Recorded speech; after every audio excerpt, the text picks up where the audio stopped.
তো hello everyone, আশা করি তোমরা আগের পার্টটা বুঝতে পেরেছো।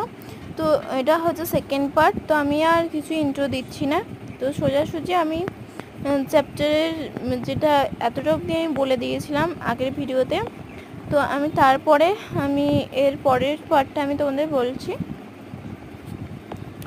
তো ইম্পর্টেন্ট কোয়েশ্চেন অ্যান্ড আনসার্স, ঠিক আছে। তো explain 3 main events that took place Gandhiji satyagraha movement.